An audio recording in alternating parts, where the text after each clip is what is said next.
Welcome to the Talkin VAWLS Network. My name is Boogie Bentley. The transfer portal is going to be open for one more day. Does anybody else on this University of Tennessee football team enter the portal? Are there any more targets out there that Tennessee can take a shot on? A guy that we've been talking about a lot lately is an interior offensive lineman, Josh Thompson out of Northwestern, 6'5", 301-pound offensive lineman.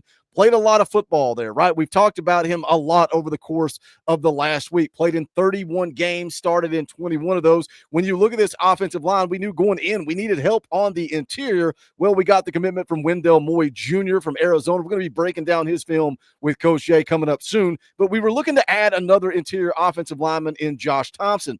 You can see there on the screen from Twitter, he was actually predicted to Tennessee by Pete Nakos. Pete Nakos put out an update, said after making stops at Auburn, Ohio State, and Tennessee, the Volunteers have the edge, and I've logged a pick for Northwestern offensive tackle Josh Thompson to land in Knoxville. Now, what's the scoop? What's the deal? What's going on behind the scenes? Because he was trending to Tennessee. Everything looked good. When Pete Nakos put in the prediction, Austin Price was kind of saying the same thing. Well, let's go take a look at this on Twitter real quick. Something has changed. You can see this being tweeted out. It looks like Tennessee has dropped off the map for Josh Thompson, and Ohio State is back in the lead. Now, is that fair? Dropped off the map? I don't know that we've dropped off the map, but what changed? What happened here? Well, Volquist put out an update, said that Josh Thompson was full steam ahead. He was expected to commit to Tennessee on Christmas Eve. But guess what? This is why the media creates chaos for Tennessee at times. Once Pete Nakos put out the prediction, once that came out, Josh Thompson's phone blew up. Here come the phone calls. Here come the offers. Everybody is in panic mode trying to get the big interior offensive lineman. Now, it sounds like he got a pretty substantial NIL deal as well. Is Tennessee willing to match that deal? Are they ready to go dollar for dollar? Do they need Josh Thompson that much? Still having conversations with Tennessee, but it is not a done deal like everybody thought at one point. Pete Nakos put out another update yesterday, said LSU and Auburn have emerged as two schools to watch as Tennessee works to hold on to Thompson. LSU is viewed by some as the leader on Thursday afternoon, as Brian Kelly's program has embraced an all-in approach with the portal. No clear time frame for a decision. So this guy from Ohio State thinks that Ohio State is in the lead. Pete Nakos says, no, it is LSU and it is Auburn. But then he mentions Brian Kelly and the all-in approach to the transfer portal. What are your thoughts on that? Should Tennessee go all in with the transfer portal? Because that's something we've been talking about for the last couple of weeks. Why have we been talking about it? Because it was in the article from On3. He said, expect Tennessee to be a big spender in the transfer portal. Now, the portal's about to close. That doesn't mean Tennessee can't go sign anybody in the portal. It just means that nobody else can enter the portal after tomorrow. Now, there are the exceptions to that, right? If you're in the college football playoff, your team loses, you got 5 days to jump in the portal. If you got a coaching change, if a coach leaves, if a coach is fired, another window opens up. That gives guys an opportunity to go into the portal. But other than that, the portal closes tomorrow, and we've seen Tennessee add one guy, one body. And that was at a position of need with Wendell Moy Jr. But where is that all-in approach? Where is the big spending? We're going to talk about it, but I need you guys to do that YouTube stuff for me. Smash the thumbs up just below the video. Make sure you subscribe. Make sure you click the bell for notifications so you don't miss out when we go live or when we drop a video. Schedule is kind of chaotic in the offseason. You never know when we're going to be live, so make sure you click that bell. And a quick shout-out to the members of the channel. This show does not exist without you. If you have a Power T beside your name, we are thankful for your support. If you want to support the channel, you can hit that join button right down there below. Only $1 a month. You get custom Talkin VAWLS emojis, access to fan call-ins, all kinds of fun perks and benefits. But more than anything, you are supporting this channel. So think about hitting that join button. There is also a link in the description below. We would greatly appreciate it. But we look at the transfer portal. Look at the guys that you have lost. Right? You lost Gas and Moore yesterday. I think you're going to be just fine there. Vyson Lang, he got passed up by William Satterwhite. You look at the wide receiver room, that's probably the one position group that concerns me. You lost Caleb Webb, Chaz Nimrod, Nathan Laycock, Nate Spillman. I get it. Those guys were not setting the world on fire, but you're also losing Brew McCoy. You're losing Dante Thornton. They're out of eligibility. So now all of a sudden you look at that wide receiver room, you lost 6 guys. 6 guys. And look, I'm glad if Squirrel White doesn't enter the portal that he's coming back. He didn't have the year we all expected this year. But look, Squirrel White was beat up, banged up all year long, but he showed toughness. He showed grit. He continued to compete. So Squirrel White's going to be back, hopefully. Chris Brazel, Mike Matthews, Braylon Staley. You're glad that you hung on to those guys. But what about Travis Smith, a true freshman? Is he going to be ready to come in and contribute? What about Joakim Dotson, Brad Jackson? Are they going to be ready to contribute as true freshmen? Because I don't think we've seen that in this offense, particularly for the young guys. Why didn't Mike Matthews get on the field this year? Right? That was a question all year long. Where is Mike Matthews? So when you look at it from a pure numbers perspective, the wide receiver room does concern me. Running backs, Khalifa Keith, Cam Seldon, not a problem. Holden Stace, I was glad to see that Ethan Davis stuck it out, that he's going to be the one that we keep on this football team with Miles Kitselman getting that extra year of eligibility.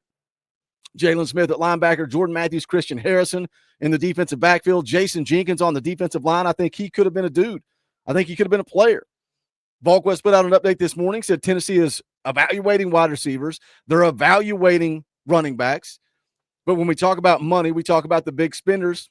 Sounds like the wide receiver position is what they're looking for, but it's got to be the right fit. It has to be the right fit. But when you look at this roster going into 2025, you look at the defense, you're returning just about everybody on defense. Bryson East and Don Bailey expected to be back. You're returning just about everybody. Of course, you're losing James Pierce. That's a big piece of this defense. Next man up. Can Joshua Josephs take that next step and be a James Pierce type of dude? You're losing Omari Thomas, Omar Norman Lott. But again, next man up.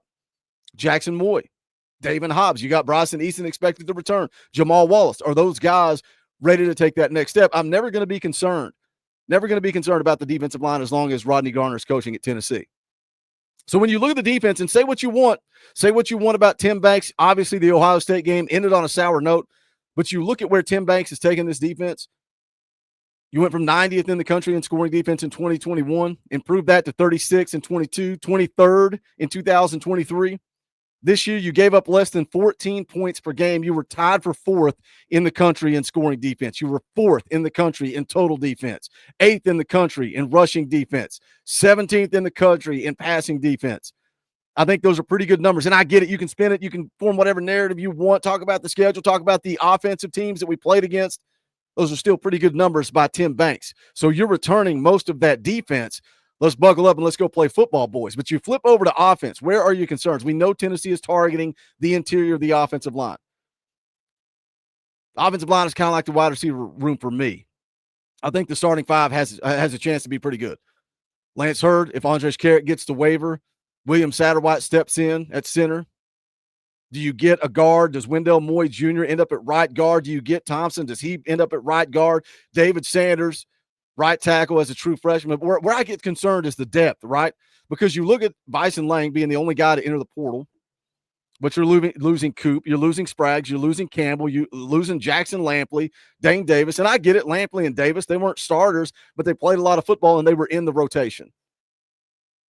So your offensive line could be pretty good. That's where you start to look at the development of the young guys. We've heard that this coaching staff is happy with where Jesse Perry's at. They're happy with where some of these young guys are at. Max Anderson, William Satterwhite, Bennett Warren, Larry Johnson. Can those guys take a step? That's where Glenn Ellerby is under watch. Glenn Ellerby, everybody that wants to get rid of him now, I want to see what he does this year. Are those young guys ready to go this year?